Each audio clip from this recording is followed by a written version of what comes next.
तो ये एक इन्फॉर्मेशन वीडियो है। इस वीडियो में हम इन्फॉर्मेशन देने वाले हैं कि एक हम बैच लॉन्च करने जा रहे हैं जिसका नाम होगा संकल्प बैच।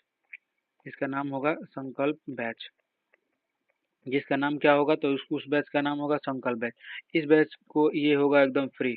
ये फ्री ऑफ कॉस्ट होगा। मतलब ये फ्री ऑफ कॉस्ट होगा, ठीक है। इस बैच में हम क्या करने वाले हैं, तो ये बैच में हम करेंगे कि जैसे मान लो कोई एक टॉपिक हो गया। जैसे एक कोई टॉपिक हो गया, ठीक है। कोई टॉपिक हो गया, उस वो टॉपिक मान लो हिस्ट्री का हो गया, ठीक है। वो टॉपिक हिस्ट्री का हो गया। तो हिस्ट्री के टॉपिक से हम क्या करेंगे कि देखो, ये हिस्ट्री का टॉपिक हो गया ना। तो ये हिस्ट्री का टॉपिक अगर कोई है तो उस टॉपिक का नाम क्या है। मान लो कि हम हिस्ट्री का कोई टॉपिक ले लिए, हड़प्पा सभ्यता ले लेते हैं। हड़प्पा सभ्यता। हड़प्पा सभ्यता नामक एक हम इस टॉपिक को ले लेते हैं। इस टॉपिक में हम क्या करेंगे कि जो पहला इस टॉपिक में जो पहला वीडियो होगा, इस टॉपिक का जो पहला वीडियो होगा, तो इस टॉपिक का जो पहला वीडियो होगा ये रिवीजन वाला होगा। रिवीजन यानी हम शॉर्ट रिवीजन करेंगे, ठीक है। एक वीडियो के माध्यम से शॉर्ट रिवीजन करेंगे।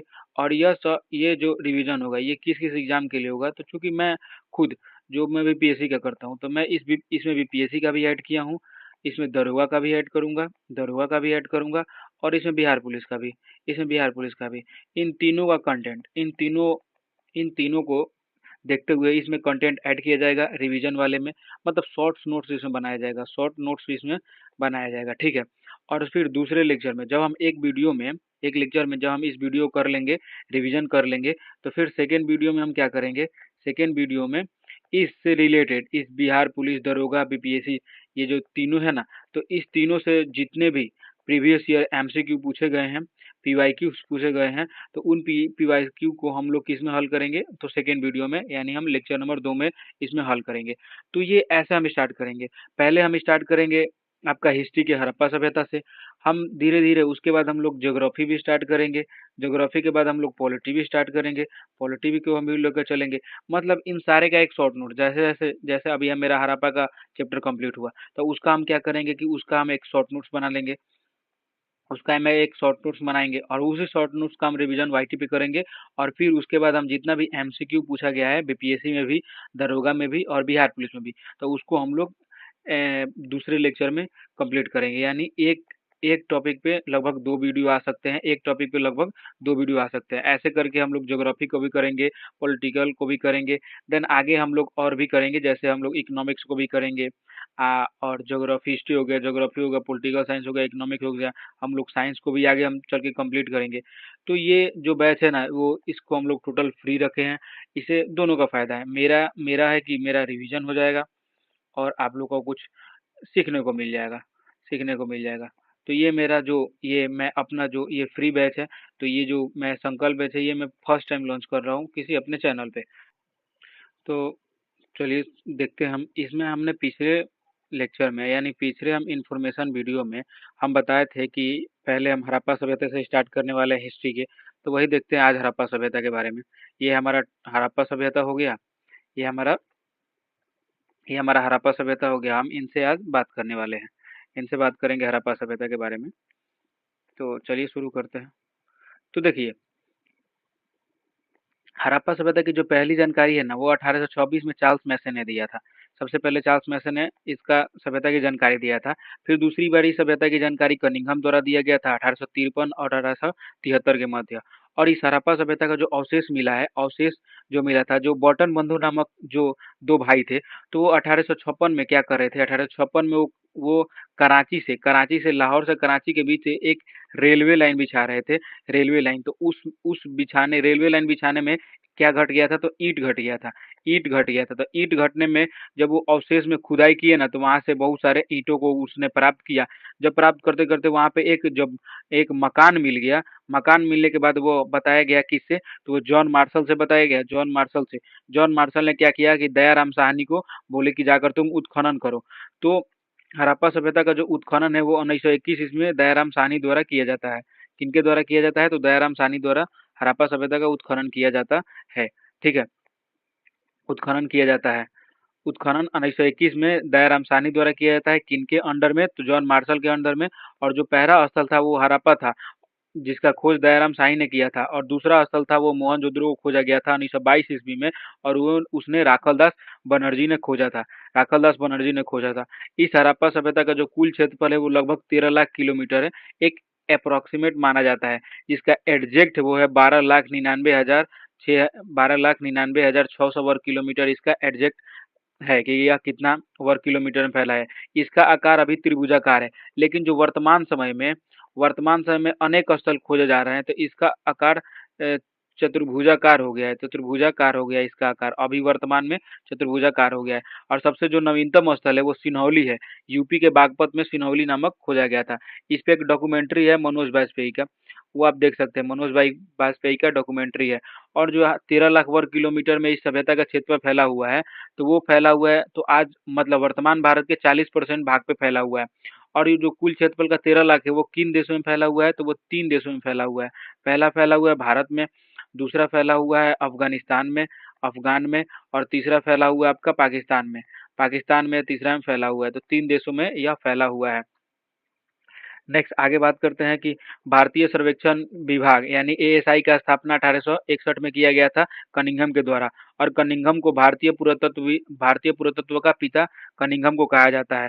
सेकंड, भारतीय पुरातत्व विभाग है उसका जो कर्जन ने 1904 में स्थापना किया था, और यह जो अभी संस्कृति मंत्रालय के अधीन में आता है भारत के। तो इस सभ्यता की जो संस्थापक है तो 4 जनजातियों को माना जाता है कि लोगों ने बोला था कि ये जो सभ्यता का 4 जनजातियों ने इस सभ्यता का संस्थापक, तो पहला भूमध्य सागरीय एक मतलब जाति थे, जनजाति थे, जिनको हम लोग बाद में द्रविड़ भी कहा जाता था। तो ये सबसे ज्यादा मान्य था, सर्वाधिक मान्य यही है। सर्वाधिक मान्य क्या है, तो सर्वाधिक मान्य यही है। सर्वाधिक मान्य यही है, यानी सबसे ज्यादा लोग इसको मानते हैं कि यह एक द्रविड़ जाति के लोगों ने हड़प्पा सभ्यता की स्थापना किया था। दूसरा थे अल्पाइन, तीसरा थे मंगोलाइड, और चौथा थे ऑस्ट्रियोलाइड। नेक्स्ट बात करते हैं नेक्स्ट टॉपिक पे कि अन्य जो नाम है हड़प्पा सभ्यता के, उसको हम लोग हड़प्पा सभ्यता कहते हैं, सिंधु घाटी सभ्यता कहते हैं, और मेलुहा की सभ्यता के नाम से भी इसको जाना जाता है। मेलुहा मेसोपोटामिया के लोगों द्वारा कहा जाता था। नेक्स्ट देखते हैं, समकालीन सभ्यताएं 3 है। उस समय जब हड़प्पा सभ्यता था, तो उस समय विश्व में 3 और भी सभ्यताएं प्रचलन में थी। पहले थी चीन की सभ्यता, हुआंगहो नदी के किनारे, या फिर हम इसको बोलते हैं पीली नदी के किनारे। पीली नदी के किनारे हम लोग इसको बोल सकते हैं। दूसरा था मेसोपोटामिया की सभ्यता, दजला या फरात नदी के किनारे, तो उसको हम लोग टिग्रिस या यूफ्रेटस भी बोलते हैं। यूफ्रेटस यूफ्रेटस भी इनको इसको बोलते हैं, टिग्रिस और यूफ्रेटस। 3 नंबर सभ्यता है मिस्र की सभ्यता, ये नील नदी के किनारे है मिस्र की सभ्यता। यहीं पे सबसे ज्यादा क्या मिला है, तो मम्मी मिली है सबसे ज्यादा, मतलब मम्मी मिली यानी डेड बॉडी यहाँ पे सबसे ज्यादा मिला है। ठीक है। नेक्स्ट देखते हैं यहाँ पे कि ये हम देख चुके हैं कुल क्षेत्रफल 13 लाख वर्ग किलोमीटर में है। उसके बाद हम इसका चौहदी देखते हैं कि जो हड़प्पा सभ्यता है ना, तो हड़प्पा सभ्यता का उत्तर में मांदा है जो कि जम्मू कश्मीर में है और चिनाब नदी किनारे में है। वही आपका दक्षिण हो जाएगा दाइमाबाद, महाराष्ट्र में है प्रावरा नदी किनारे। आपका वही पूरब में हो जाएगा आलमगीरपुर यूपी में हिंडन नदी किनारे। और पश्चिम हो जाएगा का सुतका गेंडोर दास नदी किनारे। और जो सुतका गेंडोर है वो है हमारा बलूचिस्तान में है। और वर्तमान में देखा जाए तो वर्तमान में बलूचिस्तान आजाद होने के कगार पे है। ठीक है। उसके बाद हम आते हैं इसके कुछ जीवन पे। जैसे हम पहला पढ़ेंगे हम आपका इसका धार्मिक जीवन, यानी हड़प्पा सभ्यता का धार्मिक जीवन कैसा था, यानी सामाजिक जीवन। सॉरी, सामाजिक जीवन पढ़ेंगे, धार्मिक जीवन यहाँ पे है। धार्मिक जीवन यहाँ पे है। तो हम पहला पढ़ेंगे सामाजिक जीवन, हड़प्पा सभ्यता का समाज कैसा था। तो हड़प्पा सभ्यता का जो समाज था ना वो 6 भागों में विभाजित था। पहला पुरोहित, योद्धा, किसान, श्रमिक, व्यापारी और शिल्पकार। शिल्पकार को हम लोग कुम्हार भी कह सकते हैं, कुम्हार भी कह सकते हैं शिल्पकार को। ठीक है। तो हम देखते हैं, पहला था पुरोहित, दूसरा योद्धा, तीसरा किसान, चौथा श्रमिक, पांचवा व्यापारी, और छठा यानी शिल्पकार। ये जो समाज का विभाजन था, यानी ये 6 प्रकार के जो विभाजन हुआ था वो आपका कर्मों के आधार पर विभाजन विभाजन हुआ था। उस समय का जो समाज था वो मातृसत्तात्मक समाज था। मातृसत्तात्मक समाज था, ये कैसे हमको पता चलता है, तो जो हड़प्पा था ना वहां से उर्वरता की देवी की मूर्ति मिली है। अर्थात एक जो लेडी है उनके जो पेट में से एक वृक्ष को ऐसे उगते हुए दिखाया गया है। तो इससे हम मानते हैं कि वह उर्वरता की देवी है। दूसरा, मोहनजोदड़ो से हमें कांस्य की नर्तकी प्राप्त हुआ है। कहाँ से, तो मोहनजोदड़ो से, यानी उसको नाचते हुए रूप में दिखाया गया है। ठीक है। दूसरा देखते हैं कि मनोरंजन का साधन उस समय क्या था, तो उस समय नृत्य था, शिकार था, पशुओं की लड़ाई अर्थात भैंसों को लड़ा देते थे, मुर्गा को लड़ा देते थे, जुआ भी उस समय था, उस समय शतरंज का था। तो जो शतरंज का आविष्कार हुआ था ना, वो भारत में हुआ था, इन्वेंशन भारत में हुआ था। लिपि उस समय कैसी थी? तो जो लिपि थी वो भाव चित्रात्मक थी। भाव चित्रात्मक का लिपि होता है कि ये लिपि हो गया, ठीक है, और इस लिपि पे हम कुछ चित्र बना दिए इस लिपि पे, तो वो वही वही लिपि क्या होगी? भाव चित्रात्मक लिपि हो गई। और सर्वाधिक प्रयोग में कोई प्रतीक लाया जाता था तो वो मछली का प्रतीक लाया जाता था। और 10 प्रतीक वाला जो अभिलेख प्राप्त हुआ है वो आपका धौलावीरा से प्राप्त हुआ है, धौलावीरा से प्राप्त हुआ है। और समाज में जो अंतिम संस्कार होता था हड़प्पा सभ्यता के में, तो उसका सामाजिक में अंतिम संस्कार में 3 होता था। पूर्ण समाधान यानी पूर्णतः क्या कर देना? दफना देना, आंशिक रूप से, यानी आधा दफना। पहला उसको आंशिक, देखो आंशिक समाधान किसे कहते हैं? तो इसको हम लोग पहले बोलते थे कि जंगलों में इसको छोड़ देते थे, जंगलों में जब पशु पक्षी उस मृत्यु को खा लेता था, खाने के बाद वो क्या करते थे? तो जो हड्डी बचता था उसको आकर दफना देते थे। तीसरा था जलाना, जलाना मतलब पूर्णतः उनको जला देते थे। उस समय जो वस्त्र था उनके समाज में, वस्त्र था सूती का वस्त्र था, सूती भी था और ऊनी भी था, दोनों प्रकार का वस्त्र था, सूती और ऊनी दोनों प्रकार का वस्त्र था। यहाँ पे एक लिख सकते हैं आपके कौन सा वस्त्र था? तो सूती भी वस्त्र वहाँ पे प्रचलन में था। नेक्स्ट बात करते हैं कि वहाँ का जो लोग थे वो शाकाहारी और मांसाहारी दोनों लोग थे, क्योंकि मछली का जो हड्डी हमको रसोई से प्राप्त हुआ है। आभूषण आभूषण दोनों पहनते थे, मेल और फीमेल दोनों आभूषण पहनते थे। अब हम आते हैं राजनीतिक जीवन, हड़प्पा सभ्यता के राजनीतिक जीवन पे हम बात कर लेते हैं। तो हड़प्पा सभ्यता का जो इतिहासकार है उसमें काफी मतभेद है। मतलब कोई लोग बोला है, यानी कोई इतिहासकार बोले हैं कि वहाँ पे पुरोहित वर्ग था, कोई बोले हैं व्यापारी था, कोई प्रतिनिधि था, कोई जनतंत्र था, कोई यहाँ पे राजतंत्र भी बोले हैं जिन हमने उल्लेखित नहीं किया है। तो देखिए, जो पुरोहित वर्ग, वो कौशाम्बी, डीडी कौशाम्बी इनका पूरा नाम है, डीडी कौशाम्बी और पिगट ने पुरोहित वर्ग बोला था।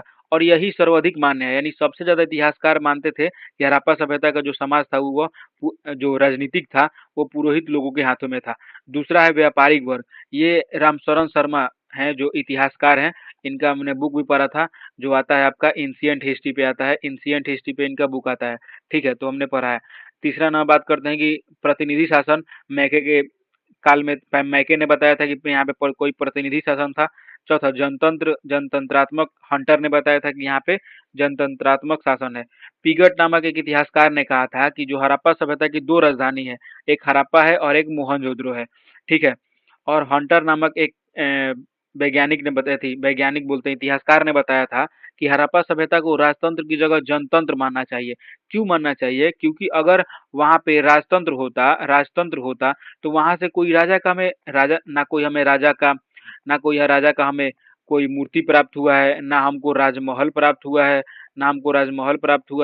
ना हमको सैनिक प्राप्त हुए हैं, तो ऐसा कोई भी हमको प्राप्त चीज नहीं हुआ है। तो जिस कारण हम कह सकते हैं कि इसको आप राजतंत्र मत कहिए, आप इसको जनतंत्र मानिए। तो किसने कहा था? तो हंटर ने कहा था। अब हम आते हैं इसके धार्मिक जीवन पे, हम बात कर लेते हैं धार्मिक जीवन पे। तो इसका जो धार्मिक जीवन था ना, अर्थात हड़प्पा सभ्यता के लोग पशुपति शिव और उर्वरता देवी, इन दो देवी देवताओं की पूजा करते थे। और सबसे जो उस समय महत्वपूर्ण जानवर था वो एक सिंग वाला जानवर था, यानी एक सिंग वाला गेंडा था। एक सिंग वाला गेंडा सबसे महत्वपूर्ण जानवर हुआ करता था। दूसरा हम सबसे महत्वपूर्ण जानवर का बात करते हैं तो कुबर वाला बैल। कुबर वाला बैल स, कुबर वाला बैल ज्यादा महत्वपूर्ण तो ये था, क्या बोलते हैं, एक सिंग वाला जानवर। लेकिन जो कुबर वाला था वो सबसे पवित्र था, सबसे पवित्र माना जाता था एक, यानी कुबर वाला बैल को हम आज भी देखते हैं कि कहीं कुबर वाला बैल आता है तो हम लोग उसको कुछ ना कुछ मतलब हमारे मम्मी लोग चढ़ाने लगती है। दूसरा हम बात करते हैं कि जो इसमें हड़प्पा सभ्यता में मंदिरों का साक्ष्य नहीं मिला है। देखो, पशुपति शिव की मूर्ति, यानी आपका जो देवी देवता का मूर्ति तो मिला है लेकिन मंदिर का साक्ष्य नहीं मिला है, ठीक है। नेक्स्ट देखते हैं कि स्वास्तिक चिन्ह हमें मोहनजोदड़ो से प्राप्त हुआ है और पशुपति शिव का हमें मोहनजोदड़ो से प्राप्त हुआ है। मोहनजोदड़ो से और चीजें प्राप्त हुई हैं, जैसे पुरोहित का आवास प्राप्त हुआ है, विशाल स्नानागार प्राप्त हुआ है, अन्नागार प्राप्त हुआ है, कांसे की नर्तकी प्राप्त हुई है। तो इतने सारे प्राप्त हुए हैं। नेक्स्ट हम बात करते हैं कि इसके अर्थव्यवस्था पे हम बात कर लेते हैं कि जो कृषि है ना, तो अर्थव्यवस्था का जो मुख्य आधार होता है, रीढ़ होता है, वो कृषि होता है। दूसरा पशुपालन होता है और तीसरा व्यापार होता है। अर्थात अगर हड़प्पा सभ्यता के दृष्टिकोण से देखा जाए तो हड़प्पा सभ्यता के लोग सबसे ज्यादा कृषि पे ध्यान दिए, दूसरा व्यापार पे ध्यान दिए, यानी ये सेकेंड नंबर का सबसे ज्यादा व्यवसाय था। और मुख्य रूप से व्यवसाय उनका था कृषि था, और पशुपालन भी उन्होंने किया था। ठीक है, तो पहले हम कृषि से देखते हैं। तो जो हमारा फसल हड़प्पा सभ्यता में फसल उपजाया जाता था, वो गेहूं, जौ, दाल, सफेद चना और तिल, ये सारे फसल हड़प्पा सभ्यता में उपजाए जाते थे। जो जौ था ना, वो पहला अनाज था जिन्होंने हड़प्पा सभ्यता के लोगों ने खाया था। तो पहला खाया गया अनाज कौन था? तो वो था आपका जौ और गेहूं। जौ और गेहूं कहाँ से उपजाया जाता है? तो सुलेमान और किर्थर की पहाड़ियों के मध्य, सुलेमान और किर्थर के पहाड़ियों के मध्य, सुलेमान और किर्थर, किर्थर के पहाड़ियों के मध्य सबसे ज्यादा जौ और गेहूं उपजाया जाता था। आपका जो चावल का साक्ष्य कहाँ से मिला है? तो चावल का साक्ष्य यूपी के कोल्डिहवा से चावल का हमें साक्ष्य मिला है।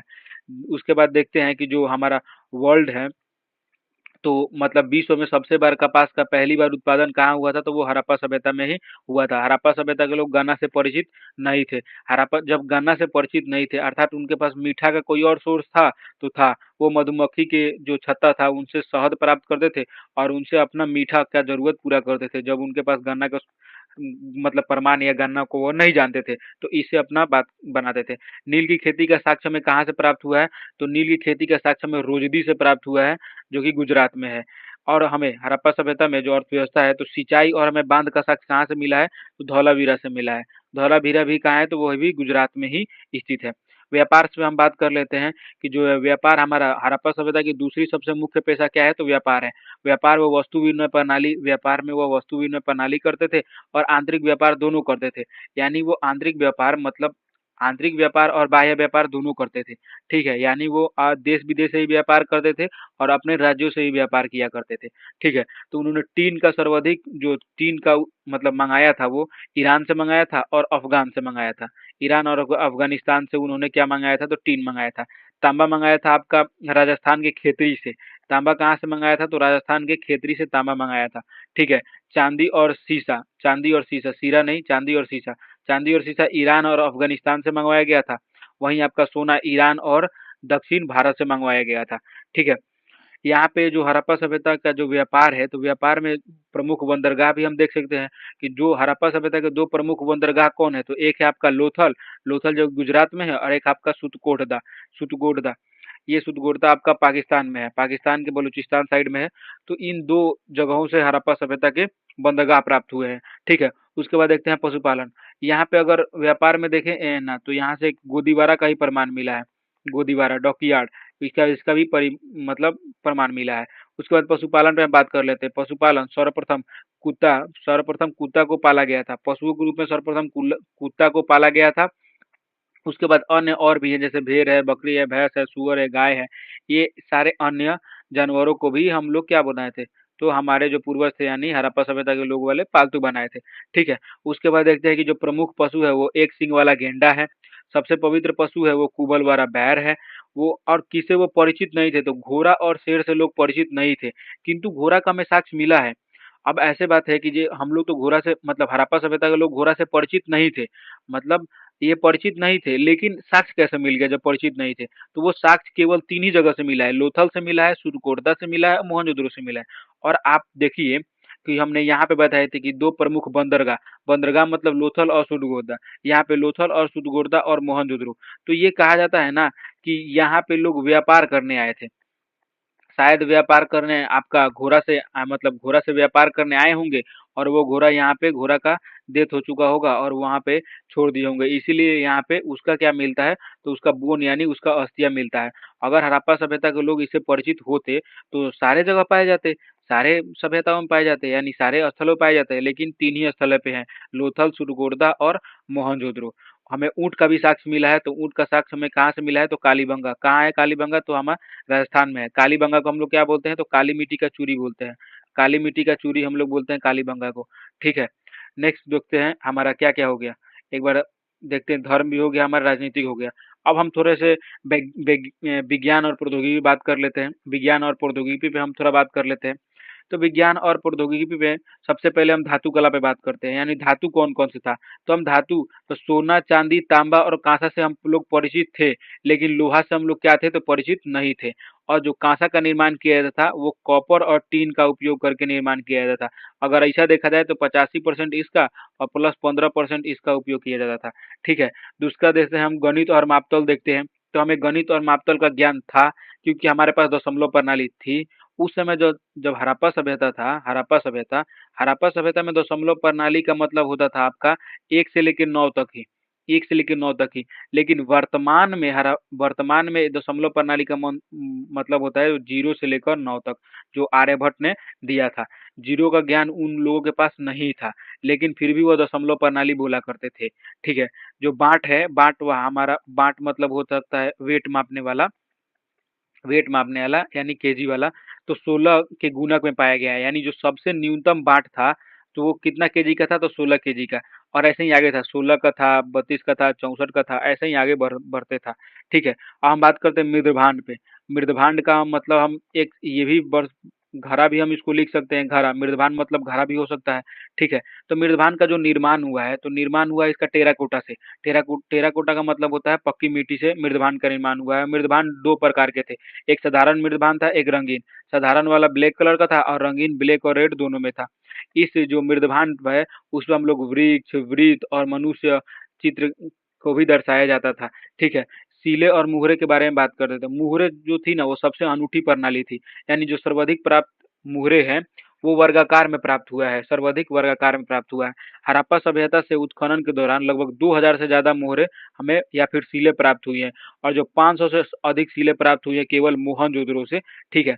हो सकता है कि इन सीले और मोहरों का उपयोग हम व्यापार में करते होंगे। और इन जो मोहरों और सीलों का जो निर्माण होता था वो आपका सेल खड़ी और तांबा दोनों से मिलकर निर्माण होता था। जबकि तांबा का मुहर हमें प्राप्त कहाँ से हुआ है, तो लोथल से प्राप्त हुआ है और रंगपुर से प्राप्त हुआ है। सबसे महत्वपूर्ण सीलें कौन थी है, तो पशुपति सिंह की सबसे महत्वपूर्ण सीलें हैं। ठीक है। और मनके बनाने के कारखाने हमें कहाँ से प्राप्त हुए हैं, तो मनके बनाने के कारखाने हमें चनहुद्रो से प्राप्त हुए हैं। ठीक है। नेक्स्ट हम बात करते हैं अर्थव्यवस्था, हमने देख ही लिया। अर्थव्यवस्था हमने देख ही लिया। उसके बाद हम बात करते हैं नगर नियोजन पे। नगर नियोजन हमारा सबसे अंतिम टॉपिक है। नगर नियोजन में बात करते हैं, जो हमारा नगर नियोजन है ना, नगर नियोजन, तो नगर नियोजन में जो शहरों का आकार था, तो शहर पहले बात कर लेते हैं। तो शहर हमारा दो भागों में बटा हुआ था, यानी हड़प्पा सभ्यता का शहर दो भागों में बटा हुआ था। पहला एक था पूर्वी शहर और दूसरा पश्चिमी शहर। जो पूर्वी शहर को हम लोग निचला शहर कहते थे, और यह सामान्य लोगों के लिए था। सामान्य लोगों यानी इसको हम लोग बोल सकते हैं गरीब लोग, या फिर इसको हम लोग बोल सकते हैं कारीगर लोग, मतलब काम करने वाले लोगों के लिए ये पूर्वी शहर था। जबकि वहीं पे हम देखते हैं पश्चिमी शहर, तो पश्चिमी शहर एक दुर्ग के रूप में था, अमीर लोगों के लिए था और किलाबंदी था। किलेबंदी को हम लोग क्या बोलते हैं, दुर्गीकरण। दुर्गीकरण, इसीलिए हम यहाँ पे दुर्ग शब्द का इस्तेमाल करते हैं। तो ये इसका मतलब ये होता है ना कि मान लो कि ये आपका घर हो गया ना, तो घर को चारों तरफ से घेर देना ही क्या कहलाता है, दुर्गीकरण कहलाता है। ठीक है। देखो, यहाँ पे तो दो प्रकार के शहर मिले हैं, एक उच्च जाति और निम्न जाति के लोग। लेकिन धौलावीरा से हमको तीन प्रकार के जो शहर प्राप्त हुए हैं। तो एक सामान्य लोगों के लिए था, एक मध्यम वर्ग के लोगों के लिए था, एक अमीर लोगों के लिए बनाया गया था, एक अमीर लोगों के लिए बनाया गया था। ठीक है। उसके बाद हम सड़क सड़क पे बात कर लें, तो जो हमारा सड़क है ना वो पूरा पश्चिम की ओर सड़क बनाया गया था, ताकि ताकि जो मतलब हवा चले, जैसे पूरा पश्चिम की ओर सड़क बनाया गया था, ताकि जो इधर से अगर हवा चले ना, तो वो हवा जितने भी यहाँ पे कचरा होंगे तो वो कचरा क्या है, बह जाए। और इस कचरा को मतलब बहारने के लिए, इस कचरा को इकट्ठा करने के लिए सड़क के किनारे डस्टबिन या फिर यहाँ पे कूड़ादान बनाया गया था। यहाँ पे कूड़ादान बनाया गया था। ठीक है। सड़क किनारे क्या बनाया गया था, तो कूड़ादान। और ग्रिड पद्धति पे काटती थी, मतलब समकोण पर काटती थी, ऐसे इसको हम लोग बोलते हैं ग्रिड पद्धति। ठीक है। और इस शहर के जो हमारा घर बनाया गया था, तो घर बनाया गया था तो इसका जो मुख होता था ना, वो सड़क के विपरीत दिशा में खुलता था। सड़कें सीधी थी, लेकिन अपवाद के रूप में एक बनावली को याद रखिएगा, वहां पे टेढ़ी मेढ़ी सड़कें पाई गई है। ठीक है। बनावली में टेढ़ी मेढ़ी सड़कें पाई गई है। बनावली में ही हम लोग सोख्ता का मतलब क्या होता है, घर में जो सोख्ता नहीं बनाया जाता था कि यहाँ पे एक गड्ढा बना दिया जाता था, उसमें पानी पहले भर जाता था, उसके बाद इसको फिर पानी को हम लोग किसी चीज से निकाल कर फेंक देते थे, उसको सोख्ता बोलते थे। ठीक है। उसके बाद हम मकान के बारे में बात कर लेते हैं। तो मकान, हम एक मंजिला मकान भी थे और द्विमंजिला मकान भी थे। जो मकान के दरवाजे होते थे वो सड़क के पीछे की तरफ खुलते थे, लेकिन जो लोथल था, लोथल में वो कहाँ खुलते थे, तो सड़क के आगे की तरफ खुलते थे। इसका कारण बताया गया है, क्योंकि जो लोथल था ना, लोथल एक था आपका बंदरगाह, बंदरगाह बंदरगाह था, बंदरगाह था। तो लोथल में सबसे ज्यादा बंदरगाह था, मतलब बंदरगाह तो एक ही था। तो यहाँ पे क्या होता था, व्यापार ज्यादा होता था। तो अगर मान लो कि जो घर का दरवाजा हम पीछे की तरफ खोल दिए लोथल में, तो व्यापार करने के लिए सामान को लाओ फिर पीछे ले जाओ, इससे अच्छा दरवाजा आगे रखो कि वहीं से व्यापार सीधा हो जाए। ठीक है। यहाँ पे जो मकान का निर्माण किया गया था, तो वो सामान्यतः पक्की ईंटों से मकान का निर्माण किया जाता था। लेकिन जो आपका कालीबंगा है, वहाँ पे कच्ची ईंटों से मकान का निर्माण किया गया था। और जो ईंटों का अनुपात था वो 4:2:1, यानी जो इसका लंबाई था वो 4 था, आपका ब्रेथ था वो 2 था, और आपका हाइट जो था वो 1 था, यानी इस अनुपात में ईंटों को बनाया गया था। ठीक है, यहाँ पे जल निकासी प्रणाली भी थी जो एक अनूठी प्रणाली है। और जो इसमें नालियों को क्या किया गया था, तो नालियों को ढका गया था। ठीक है, विशाल स्नानागार भी यहाँ से प्राप्त हुए हैं।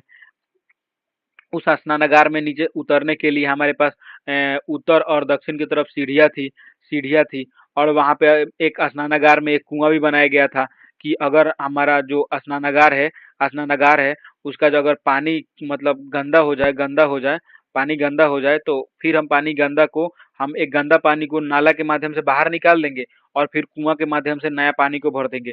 ठीक है, और ये आपका जो मान ले ये स्नानागार है, तो यहाँ पे जिप्सम का लेप लगाया गया था ताकि पानी जो ऐसे रिस न जाए। ठीक है, इसके चारों तरफ ऐसे कमरा बनाए गए थे ताकि लोग अपना नहा ले जो भी करें। ठीक है, और इसका जो लंबाई था वो 12 था, चौड़ाई था 7 था, और ऊंचाई था 2.43 मीटर इसका ऊंचाई हुआ करता था।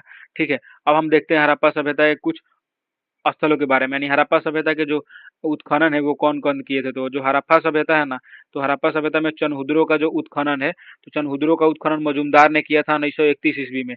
ठीक है, वही रोपन का उत्खनन किया था तो जगदत्त शर्मा ने 1953 ईस्वी में। कालीबंगा का वही राजस्थान वाला तो अमलानंद घोष ने किया था 1953 ईस्वी में। लोथल का उत्खनन किसने किया था, तो एस आर राव ने 1955 ईस्वी में। ठीक है, धौलावीरा जो कि गुजरात में है, तो आर एस बिष्ट ने इसे किया था 1991 ईस्वी में। अब हम कुछ इंपोर्टेंट शहरों को देख लेते हैं, जैसे हड़प्पा सभ्यता। तो हड़प्पा सभ्यता की बात कर ले, तो हड़प्पा सभ्यता है ना, तो हड़प्पा सभ्यता खोज का दयाराम शाही ने किया था, और किसके नेतृत्व में, तो आपका हो जाएगा जॉन मार्शल के नेतृत्व में। जॉन मार्शल के नेतृत्व में किया गया था, 1921 में इसका खोज किया गया था। यह रावी नदी के किनारे है, और इसका जो स्थान है वो माउंट गोमरी जिला पाकिस्तान में पड़ता है। ठीक है, यहाँ से कौन कौन से वस्तुएं प्राप्त हुई है, तो यहाँ पे आप देख सकते हैं। हमको यहाँ पे पासा मिला है, मजदूर के आवास मिला है। ठीक है, देखो मजदूर का आवास यहाँ मिला है, लेकिन अगर पुरोहित का आवास पूछ दे तो वो कहाँ से मिल रहा है, तो वो मोहनजोदड़ो से मिला है। मोहनजोदड़ो से क्या मिला है, तो पुरोहित का आवास कहाँ से मिला है, तो वो मिला है आपका मोहनजोदड़ो से। ठीक है, दुर्गीकरण भी यहाँ से मिला है। मातृ देवी की मूर्ति मिली है, गेहूं के 2 किस्म मिले हैं, लकड़ी की ओखली मिली है, लकड़ी का ताबूत मिला है, अन्नागार मिला है, स्नानागार मिला है, कुम्हार का चाक मिला है, ईंटों की चबूतरा मिला है, एक सींग वाला जानवर मिला है, हाथी का पाल मिला है, स्वास्तिक चिन्ह मिला है, और ये जो पृथ्वी गर्भ से निकला गया पौधा दिया गया है। एक और यहाँ पे चीज छूट छूट गया है, वो लिख लीजिएगा। RA-37 कब्रिस्तान मिला है। RA-37 नामक एक कब्रिस्तान यहाँ से प्राप्त हुआ है। ठीक है, नेक्स्ट बात करते हैं आपका मोहनजोदड़ो पे। मोहनजोदड़ो पे हम बात करते हैं। मोहनजोदड़ो पे, तो मोहनजोदड़ो का जो खोज किसने किया था, तो वो राखल दास बनर्जी ने किया था 1922 ईस्वी में। 1980 में इसको यूनेस्को को विश्व धरोहर में शामिल किया गया है। यह पाकिस्तान के लड़काना जिला में है। यह एक सिंधु नदी किनारे है। मोहनजोदड़ो का शाब्दिक अर्थ होता है मृतकों का टीला, और जो मोहनजोदड़ो है वो एक सिंधी भाषी का शब्द है।